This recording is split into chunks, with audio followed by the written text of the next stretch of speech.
Welcome to ST3Works, a new show that I've created to give you an inside look into the work that goes on in my garage and how I do it.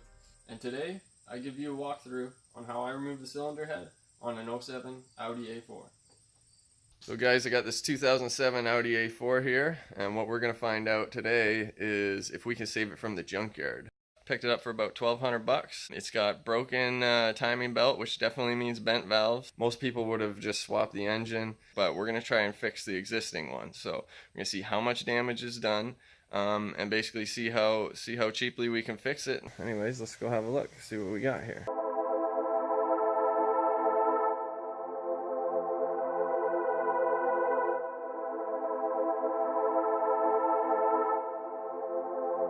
Fleslet.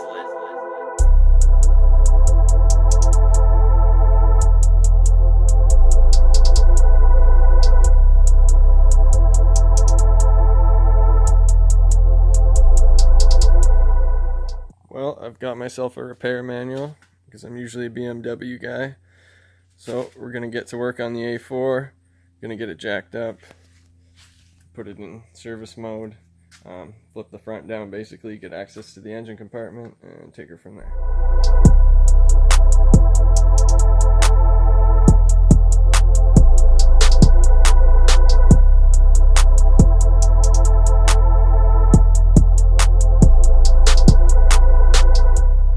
Look in here, you can see the camshafts.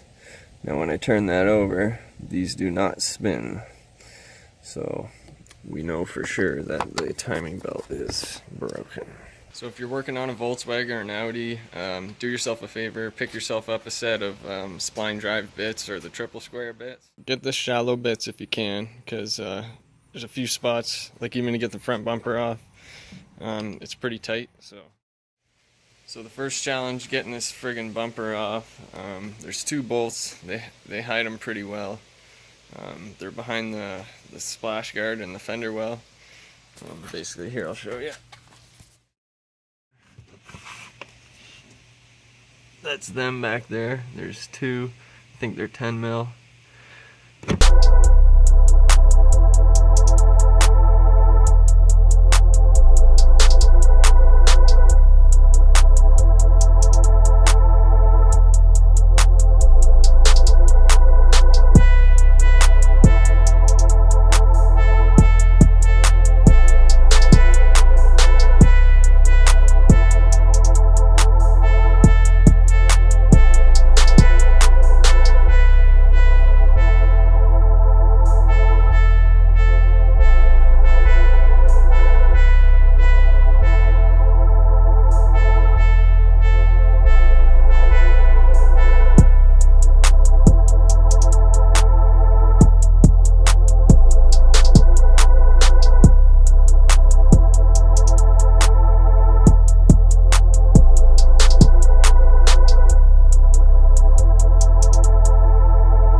At this point, we've got the valve cover off. We can see the camshafts.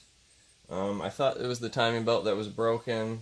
I was wrong, because when I turn the crankshaft, you can clearly see that at least one of the cams is still turning, the exhaust cam. The intake isn't, so we know that it's the secondary timing belt that connects the two that are broken. And when I turn this, you can kind of see for yourself.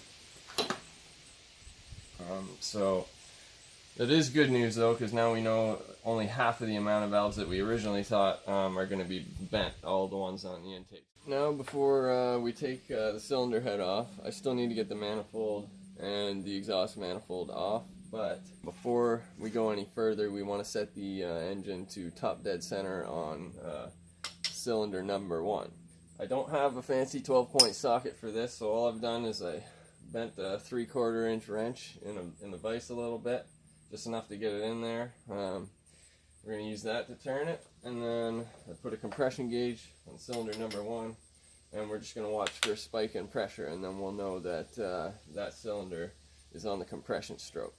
Don't mind these marks here. I already had this set and had the belt off, so the marks don't quite line up, but basically once you get it to top dead center, just make sure you mark the rotation of the belt, what tooth it lines up with on the marks, and also mark the back of this pulley. It has a little notch, but sometimes it's hard to see. You can just brighten it up with a little paint pen.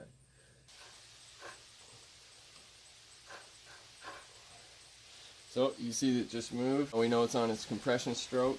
So now we're just going to bring that hash mark there around to the TDC line. Now we take the timing belt off.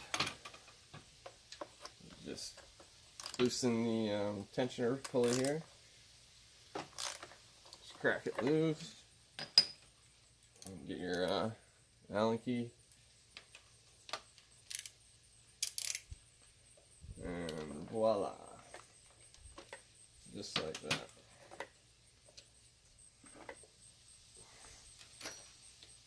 Next step is to get the intake manifold off. As you can see, I've taken out some of the bolts already, so you know the ones that go in here, and then there's also, I don't know if you can see it there yet, that loose one at the back down in there. Those are the back. There's 4 on the back side, 4 on the front side. So now that I've got those bolts on the intake manifold loosened, you can go ahead, disconnect the throttle body, all these little connectors. The hardest part is going to be these fuel lines. So I've depressurized the system the best I can. This engine doesn't run, so you can't do the proper procedure, but basically all I did was disconnect the fuel pump fuse, and then just turn the engine over a couple times while pressing the gas, and hopefully that released enough of the pressure. And then what I've done here is just cover the fittings with rags, so if there is any residual pressure, it's going to get caught by these rags, and then we'll just crack it slowly so I don't get blasted with fuel here.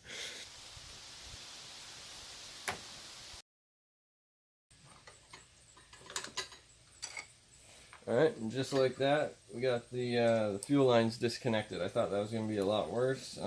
Not too much came out, so my depressurizing theory or procedure there actually worked. So now I've got the intake manifold unhooked, so it should just pull off. Had some trouble with a couple of the rubber fuel lines at the back here. Ended up just cutting them because it took too much time screwing around, so we'll just replace it down the road when we put it back together anyways, not a big deal.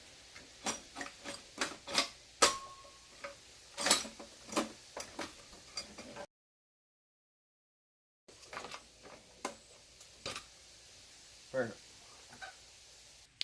Okay, now it's all disconnected. As you can see, you know, there's a lot of little connections, vacuum connections and whatnot on the bottom.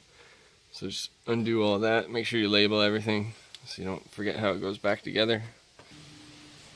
So, got everything unhooked now on the bottom side. Pull her out. And that's it. So next step is to get the exhaust manifold and turbocharger together. Take that assembly off. So first, take these heat shield fasteners off. Pull the heat shield out. Disconnect the downpipe. Take all the manifold fasteners out. Disconnect the oil banjo fittings. And any electrical connectors. You have to take this support brace off at the top and bottom here. When you're taking the banjo fittings off, disconnect them at the top at the turbo, but also take them off at the engine side too. This way you can take the entire piece out.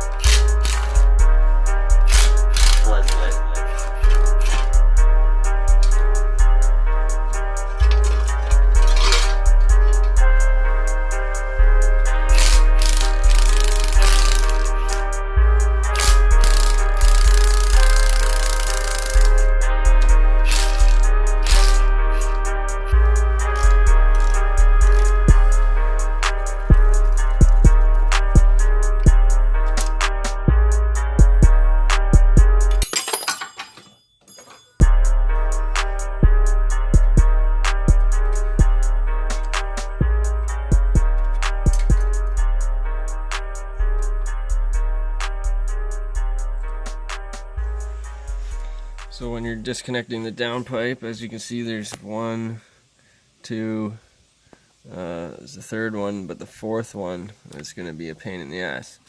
I'm thinking I'm probably going to end up getting it from the bottom.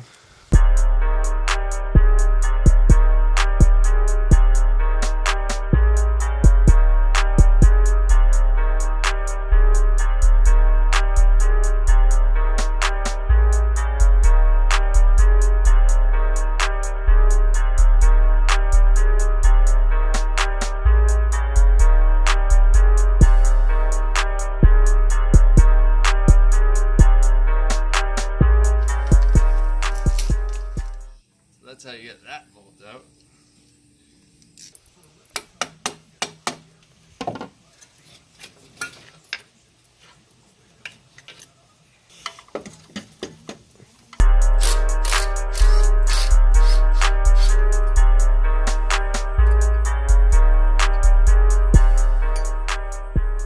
So when I try and take out the exhaust manifold with the turbocharger, that whole assembly, it's all loose right now.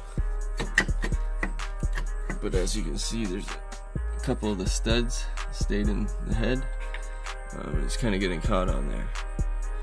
So what I'm going to do is I'm going to double nut them and pull the studs out.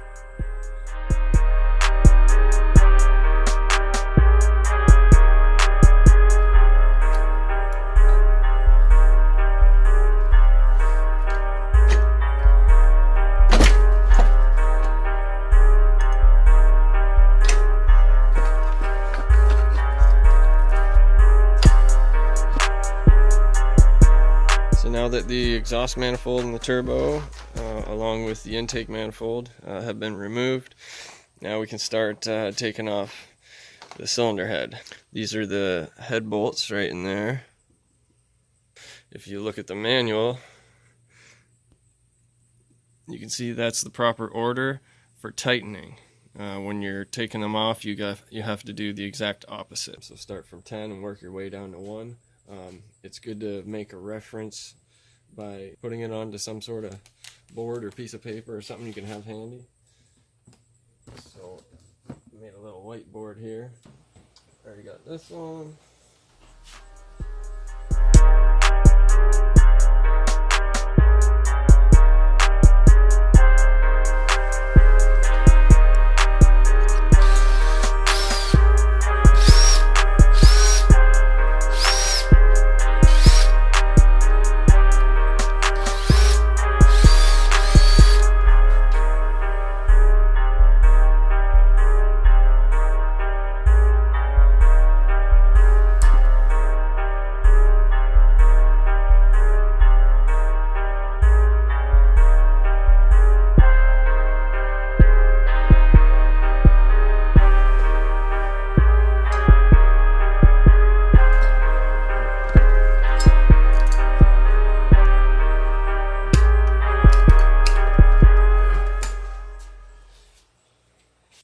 So now we've got the cylinder head off, so that's it for this week.